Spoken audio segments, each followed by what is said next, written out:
लोकमान्य टिळकांनी गीता रहस्य ग्रंथामध्ये निष्काम कर्मयोग हा सांगितला होता आणि या गीता धर्माचं स्वरूप हे समाजाला कळवावं अशा दृष्टीने संस्था काढावी अशी कल्पना तेव्हा अनेकांच्याही मनात होती. ती जास्त करून प्रज्ञाचक्षू सदाशिव शास्त्री भिडे आणि लोकमान्यांचे नातू ग.बी. केतकर यांनी ती लोकमान्यांच्या निधनानंतर 4 वर्षांनी अंमलात आणली. आणि हा गीताधर्म आहे की जो गीताधर्म निष्काम कर्मयोग सांगतो, तो संन्यास धर्माकडे नेत नाही, हे मुख्यतः त्यांना समाजात बिंबवायचं होतं. गीताधर्माची स्थापना झाल्यानंतर सुरुवातीच्या काळामध्ये सदाशिव शास्त्री भिडे खरं तर अंध होते, तरीसुद्धा त्यांनी त्या काळामध्ये कराची, लाहोर इथपर्यंत जाऊन गीतेवर प्रवचनं दिली, भाषणं दिली आणि गीता रहस्यातच जे लोकमान्यांनी सांगितलं त्याचा प्रचार केला. आणि पत्रमहर्षी ग.बी. केतकर हे लोकमान्यांचं नातू, पण त्यांनी जेवढं गीतेवर लिखाण केलं तेवढं कुणीही केलं नसेल. त्यांनी त्याद्वारा या गीता धर्माचा प्रसार केला. महत्त्वाची गोष्ट अशी होती की गीता जयंती हा दिवस म्हणजे मार्गशीर्ष शुद्ध एकादशीला साजरा करावा अशा तऱ्हेचं जे रूढ झालं त्याचं मूळ हे गीता धर्माच्या संस्थापकांनी केलेलं आहे. आज जी गीता जयंती साजरी होते ती मार्गशीर्ष शुद्ध एकादशीला होते आणि त्याचं श्रेय हे पूर्णपणे गीता धर्म मंडळाला आहे.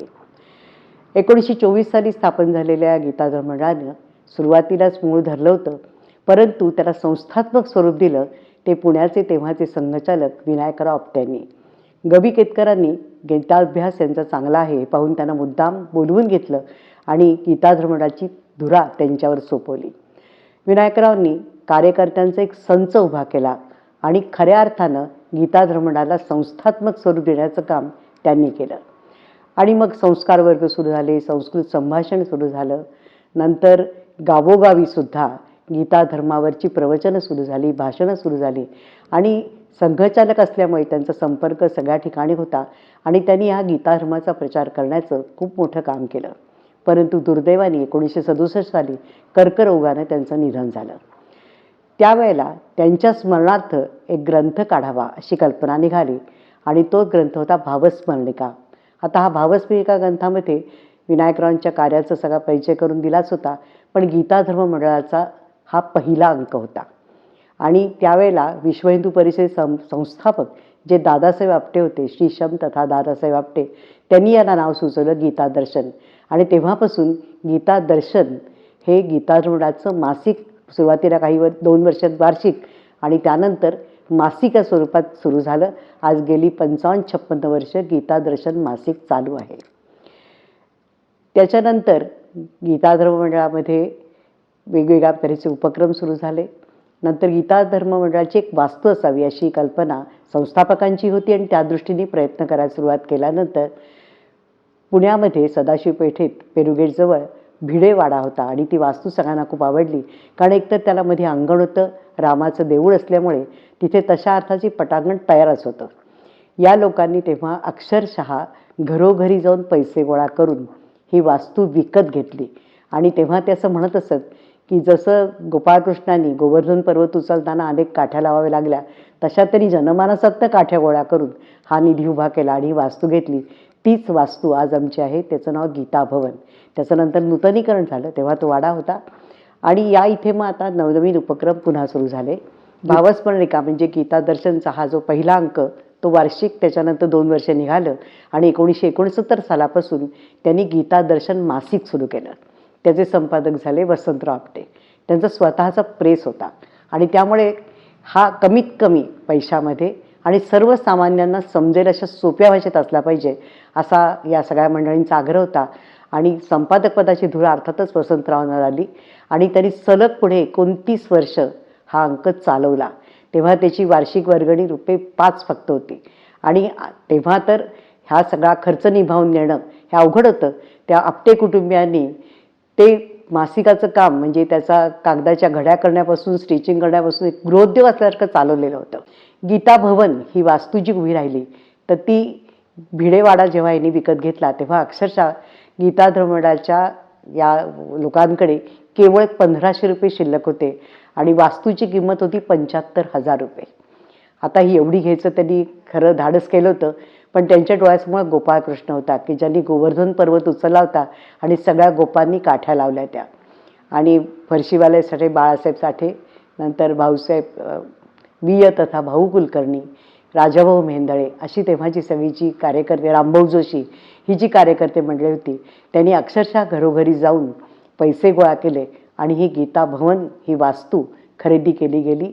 आज त्या वास्तूचं नूतनीकरण झालं आहे. 3 मजली मोठी वास्तू आहे, तिथे मोठे हॉल आहेत, प्रांगण सभागृह आहे आणि अशा तऱ्हेने हे गीता भवन आज उभं आहे. त्याची सुरुवात ही अशी झालेली होती.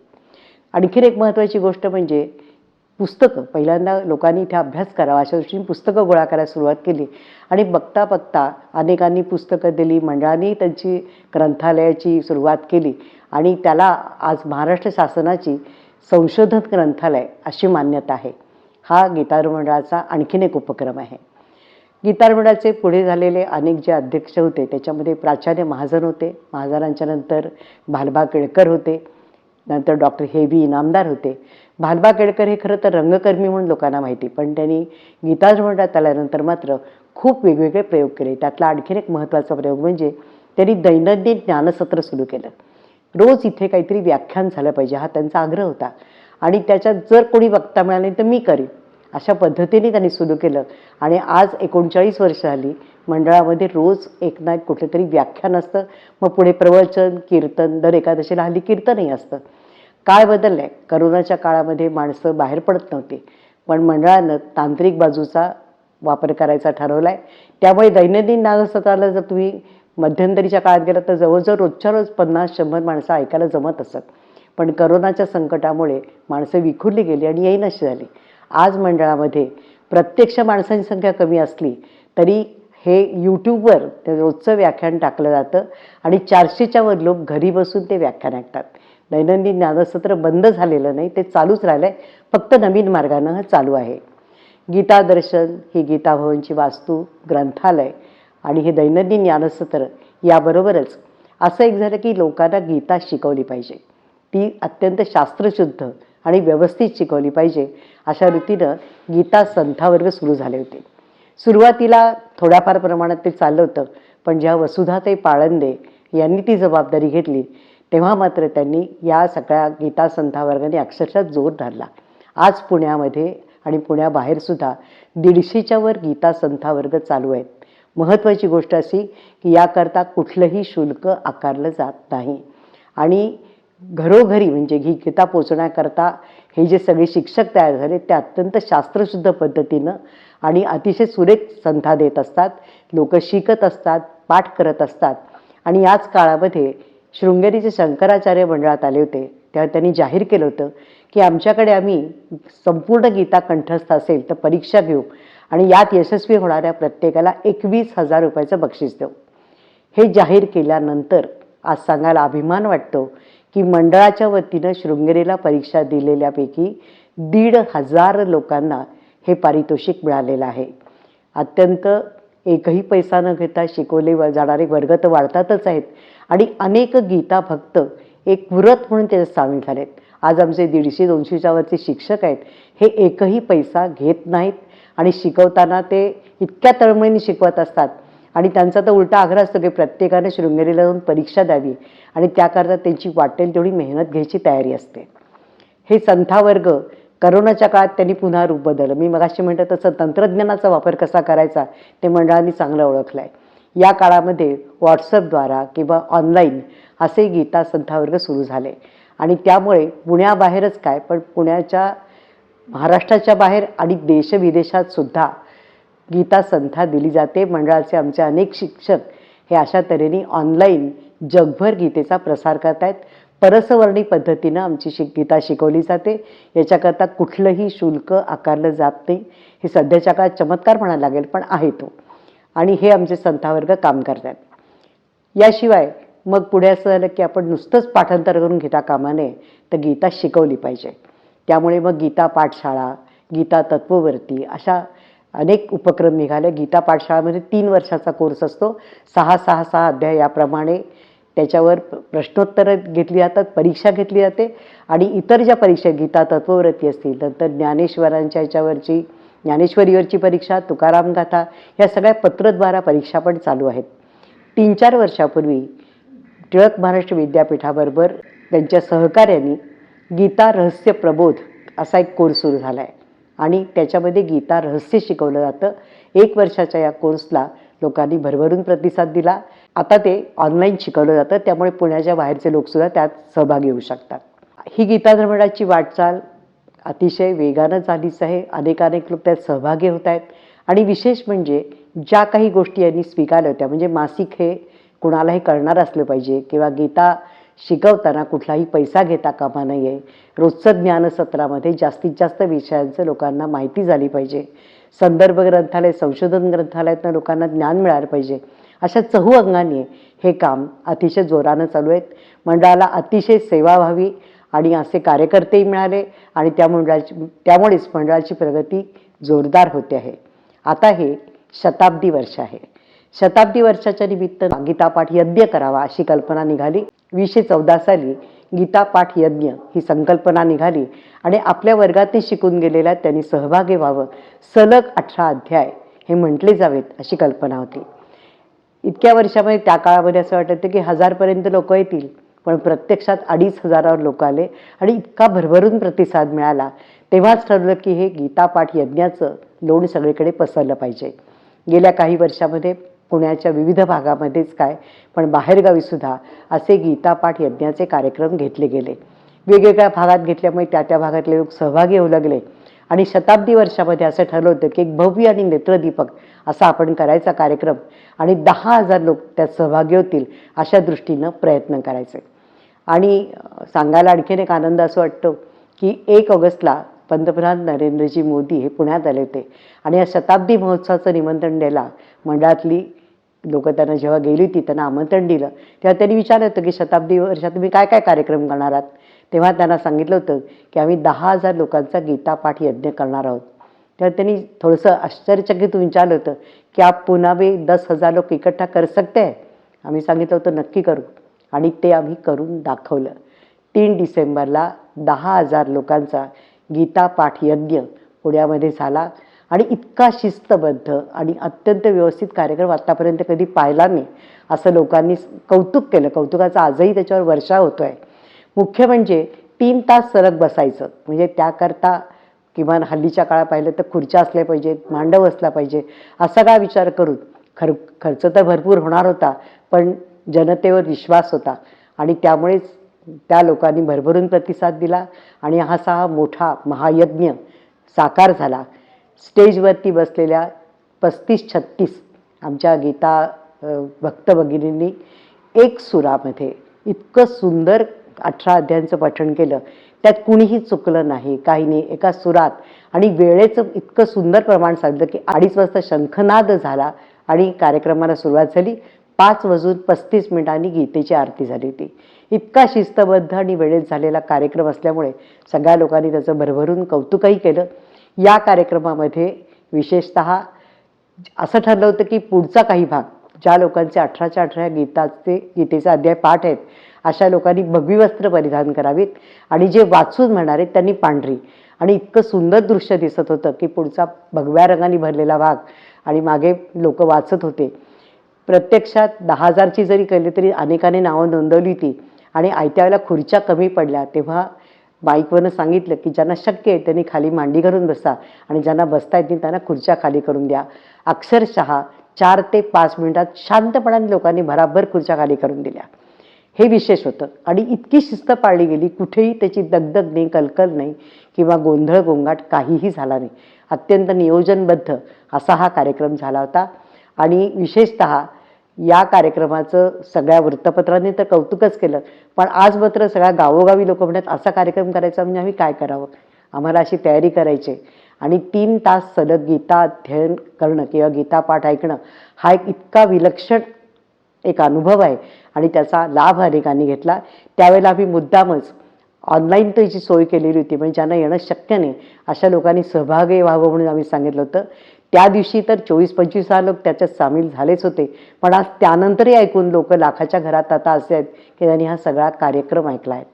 या कार्यक्रमात आम्ही अत्यंत त्याचं पावित्र्य टिकवण्याकरता काही महत्त्वाचे निर्णय घेतले होते. सुरुवातीला ते लोकांना कठोर वाटले ते. पहिली गोष्ट म्हणजे आम्ही पासशिवाय कोणाला प्रवेश दिला नाही. त्यामुळे ज्याला म्हणायचं आहे गीता पाठ करायचं आहे त्यांनी स्वतः येऊन आपल्याकरता तो पास घेऊन जायचा होता. तेव्हा त्यांना पहिली अट ही होती की संपूर्ण वेळ आपण बसणार असाल तरच पाठ घेऊन जा, 2-4 अध्याय ऐकून निघून जाईन असं चालणार नाही. त्यामुळे आलेले सगळे लोक केवळ 18 अध्याय म्हणण्याकरताच आलेले होते.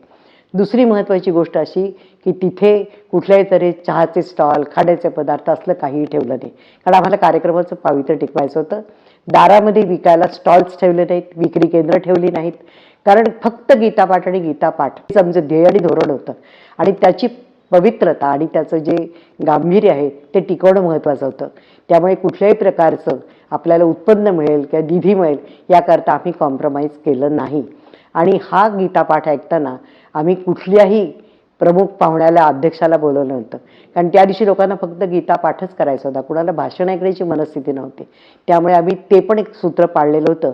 त्यामुळे हा कार्यक्रम नेटका आणि अत्यंत काय म्हणता येईल त्याला अविस्मरणीय, मला सगळे शब्द कमी पडतील खरं पण त्यांनी लोकांच्यावर एक प्रकारचं गारूड निर्माण केलं असा हा कार्यक्रम झालेला आहे. आणि याचा निश्चितच आम्हाला अभिमान वाटतो. कारण ज्या आत्मविश्वासाने मी पंतप्रधानांना शब्द दिला होता तो आम्ही पूर्ण करू शकलो आहोत याचं आम्हाला खूप समाधान आहे. या कार्यक्रमाकरता पंतप्रधानांकडनं आम्हाला शुभेच्छा आल्या आणि तो तर आमच्या मानाचा शिरपेच म्हणायला हरकत नाही. कारण त्यांनी कौतुक केलं की तुम्ही अशा तऱ्हेचा कार्यक्रम करता, हे विशेष आहे असं त्याच्यात त्यांनी म्हटलेलं आहे. आणि याशिवाय या शताब्दी वर्षामध्ये आपण खूप महत्त्वाचे 2-3 कार्यक्रम घेतले. त्यापैकी केरळचे राज्यपाल आरिफ मोहम्मद खान आले होते आणि गीतेवर अतिशय सुंदर असं त्यांचं भाषण झालं. नंतर गोविंदगिरी महाराज आले होते, त्यांनी राम मंदिर से राष्ट्र मंदिर या विषयावर त्यांचं सुंदर भाषण झालं होतं. डॉक्टर अरुणा ढेरे यांनी भगवान श्रीकृष्णाच्या आयुष्यातल्या स्त्री व्यक्तिरेखा ह्याच्यावर एक अतिशय सुंदर भाषण दिलं होतं. असे कार्यक्रम आम्ही या ह्याच्यात केले होते. तसंच कीर्तनकारांचं एक संमेलन भरवलं होतं. याखेरीज महाराष्ट्रामध्ये विविध ठिकाणी गीता विषयावरच काम करणाऱ्या अनेक संस्थांना मुद्दाम बोलवलं होतं आणि त्याचा एक मंच आम्ही तयार केला आहे. जवळजवळ 50 संस्था त्याच्यामध्ये सामील झालेल्या आहेत. याखेरीज आता अजूनही आमच्या पुढचे कार्यक्रम असे आहेत, त्याच्यामध्ये पत्रकारांना आम्ही गीतेचं महत्त्व सांगणार आहोत. लहान मुलांचा एक आनंद मेळावा भरवणार आहोत. त्याकरता 50-60 शाळांमध्ये आमचे शिक्षक आधीपासूनच 12वा आणि 15वा अध्याय शिकवायला जात आहेत. त्या सगळ्या मुलांना गोळा करून त्यांचा आनंद मेळावा भरेल. तेव्हा हे अध्याय पठण तर असेलच, पण श्रीकृष्णाच्या जीवनावरची नाट्य असतील, नृत्य असेल किंवा गीतं असतील, अशा तऱ्हेचा करमणुकीचाही कार्यक्रम त्याच्यात असेल. तो एक लहान मुलांचा कार्यक्रम होईल. याखेरीजच आमच्या महत्त्वाची अशी कल्पना आहे की जसं आम्ही तांत्रिक नवीन वेगवेगळ्या गोष्टींची मदत घेतोय, यापुढे शताब्दीनंतर काळ बदलतो आहे. जगाचं लक्ष विश्वगुरू भारताकडे वळत आहे. हे लक्षात घेऊन आम्हाला आता ऑनलाईन कोर्सेस सुरू करायचे आहे गीतेबद्दलचे. त्याच्यामध्ये गीता आणि आपलं स्वतःचं व्यक्तिमत्व विकास, गीता आणि मॅनेजमेंट, गीता आणि अशा तऱ्हेचे काही कोर्सेस सुरू करावेत की जिथे तरुण वर्ग त्याच्याकडे आकर्षित येईल आणि त्यांनाही कळलं पाहिजे. आणि बऱ्याच वेळा काय होतं, परदेशात जेव्हा मुलांना विचारलं तेव्हा त्यांना काहीच माहीत नसतं. हे अगदी दुर्दैवाची गोष्ट आहे. पण गीतारूढांनी मात्र आता नक्कीच ठरवलं आहे की शताब्दीनंतर आपण या गोष्टीकडे लक्ष देऊयात. आणि गीता नुसतं ज्ञान आहे असं म्हणण्यात अर्थ नाही, त्याचा कसा कसा आपल्याला आयुष्यात उपयोग होतो. म्हणजे खरंच सांगायचं तर 16-17 अध्यायातनं पहिले तर तुम्ही खावं काय, प्यावं काय इथपासून अनेक गोष्टी गीता आपल्याला सांगत असते. आणि आपलं आयुष्य अधिकाधिक चांगलं करायचं असेल तर हे गीताध्ययन खूप महत्त्वाचं आहे. हा विचार करून हे आमचे पुढचे कार्यक्रम असणार आहेत. शताब्दी हा टप्पा आहे याची आम्हाला कल्पना आहे, पण सातत्याने आज 100 वर्ष हे जे काम चाललं आहे त्याच्यामध्ये आमचे असंख्य कार्यकर्ते, असंख्य जे मान्यवर ज्यांनी गीता धर्ममंडळाला मदत केली, अशा सगळ्यांचं मंडळ ऋणी आहे. आणि ही जी आत्ता प्रगतीची वाटचाल 100 वर्षाची ती दुप्पट गतीनं, चौपट गतीनं अशीच चालणार आहे हा विश्वास आहे. आणि पुण्याच्या एका भागात सुरू झालेले हे गीता धर्ममंडळ जगभर पसरेल यात कुठल्याही तऱ्हेची आमच्या मनात शंका नाही. कारण योगेश्वराचा आमच्या मागे आशीर्वाद आहे ही आमची श्रद्धा आहे.